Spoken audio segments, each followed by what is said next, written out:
경제를 1도 모르는 경알못을 위한 경제 토크 시즌2 7번째 시간입니다.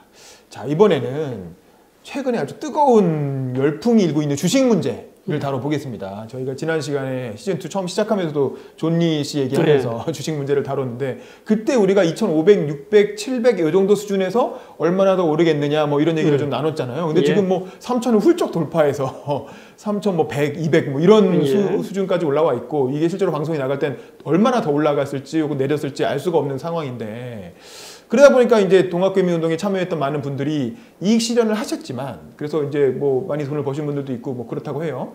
근데 이제 이렇게 되면 언제 또 팔아야 되는 거냐? 혹은 뭐 존니 씨가 주장하는 건 장기 투자 아니겠습니까?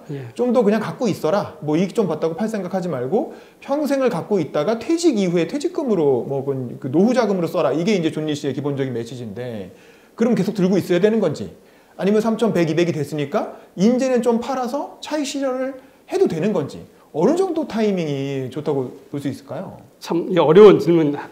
이거 그런데 이제 이거 비유 경제나 금융시장에서 있는 비유가 있어요. 만약 기상예보관이 내일이 날씨 비가 올지 안 올지 또는 비가 많이 올지 이런 것을 한 55%를 맞춘다. 기상예보관이 내일 비가 올지 그러면은 그 기상예보관이 어떻게 될까요?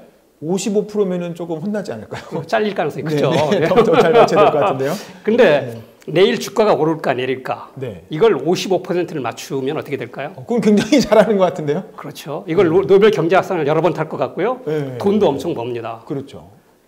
그러니까 어렵다는 거죠. 잘 안 된다는 겁니다. 그래서 이제 제가 이제 뭐 이렇게 젊었을 때 뭐 많이 공부했던 것 중에 하나가 이제 위험관리인데 위험관리 쪽에서는 내일이 주가는 오를 거와 내릴 거의 확률이 반반이다. 50대 50이다. 이거 전제로 하고 다 위험관리가 짜져 있습니다. 오르지 않으면 내리니까요. 그러니까요.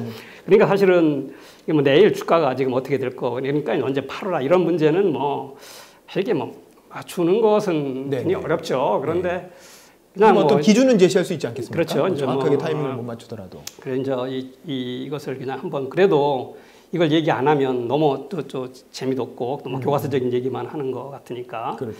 뭐 지금 시장에서는 양쪽에 팽팽해요. 지금 이게 굉장히 과열이다. 뭐 그렇게 좀 정책 당국자들도 하고 또 일부는 아니다. 아직도 사실은 뭐 우리나라가 지금 물론 지금 그 코로나 이후부터는 거의 2배 이상 올랐지만 실제 이제 우리나라 주가가 그 전에는 2,500, 2,000 왔다 갔다 했는데 2,500 정도인데 거기서 보면 이렇게 많이 오른 게 아니다.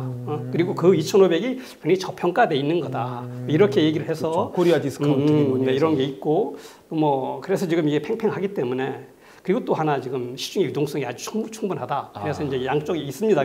어디가 될지는 저는 모르겠어요. 그래서 제가 이제 그냥 한번 생각한다면 일단은 동학개미 분들 중에서 그 이익을 실현했으면 그냥 그분들은 좀 파시는 게 낫겠다. 왜냐하면 앞으로도 오를 가능성도 있겠지만 그래도 그런 이익을 좀 주변하고 나누는 게 되잖아요. 지금 팔으면 원래 이제 주식 시장에서 아주 유명한 격언이 있습니다. 격언이 무릎에서 사서 어깨에 팔아라. 그래서 발바닥에서 사서 머리끝 상투에서 팔라고 하지 말고 무릎에 좀 사서 어깨쯤에 팔아라. 조금 더 오를 것 같을 때 팔라 이거죠. 그렇게 본다면 그 이익을 충분히 보신 분들은 이미 파는 게 맞는 것 같고요. 이제 그렇지 못한 분들이 많이 또 꽤 있잖아요. 그렇죠. 이분들은 늦지막히 나도 한번 해볼까 하고 뛰어드신 분들. 그리고 또 더욱더 문제가 뭐냐면 작년 겨울쯤에 그 굉장히 유행했던 말이 있어요. 유행했던 곱버스라고 아십니까? 들어본 것 같아요. 곱버스가 곱빼기 플러스 인버스 펀드 뭐 인덱스 그러니까 이것은 주가가 떨어지면 돈을 버는 건데 그냥 떨어진 만큼 버는 게 아니라 2배를 버는 거예요. 이게 2배를 번다는 건 이게 안 떨어지면 저희가 2배로 잃는 거죠. 그렇죠. 뭐 세상에 공짜가 없으니까. 작년에 하반기에 연말쯤에 곱버스 하신 분이 많아요. 이분들 어떻게 됐겠어요? 그분들 되게 힘들어졌겠네요. 너무 힘들어졌겠죠. 너무 오르니까. 그러니까 이 지금 존니 씨하고 저 생각 거의 같은 게 뭐냐면 시장의 흐름을 예측해서 투자하려고 하지 말라. 이게 진짜 어렵다. 시장은 변동이 심합니다. 아까 제가 말한 대로 일기예보 는 그래도 지금 많이 발달해서 맞추는데 이게 내일이 주가를 맞추는 건 굉장히 어렵거든요. 이건 그냥 시장의 정론입니다. 공부를 해보면. 네네. 그러니까 이게 뭐 제가 볼 때는 시장이 변동이 너무 심해서 좋은 기업 고르는 건 그나마 좀 괜찮을 것 같아요. 근데 내일이 주가가 어떻게 될지 아는 건 매우 어렵다. 그러니까 이제 시장의 흐름을 너무 예측하려고 하지 말고 이렇게 하라. 근데 젊은이들은 그렇지 않은 것 같아요. 그렇죠. 그래서 어려운 것 같다. 그래서 지금 앞으로 참 이익을 실현한 분들은 파시는 게 좋을 것 같고 그 다음에 이제 주식을 하더라도 시장의 흐름을 예측하지 말아야 될 것 같고 또 가장 중요한 게 뭐겠어요? 빚내서 하지 마는 거죠. 근데 지금 빚내서 하시는 분들 많은데 왜냐하면 이게 언젠가는 주가는 이게 오르고 내리는데 떨어질 때가 오면은 그렇죠. 빚내서 하신 분이 견디기가 어렵죠. 그러니까 하지 말아야 되고 그런 거 같아요. 빚내서 하신 분들은 가급적 빨리 파시는 걸. 네. 그리고 이제 계속 공부를 좀 해야 됩니다. 주식이나 경제나 금융에 대해서.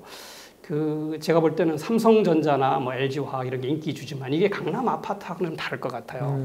뭐 우리가 이제 현재까지는 강남 아파트에 묻어놓고 서울 아파트에 묻어놓으면 문제가 없었는데 네. 주식은 굉장히 더 가변적이고 그렇죠. 기업 환경도 변하는 거고 경제 환경도 변하는 거고 그런 거기 때문에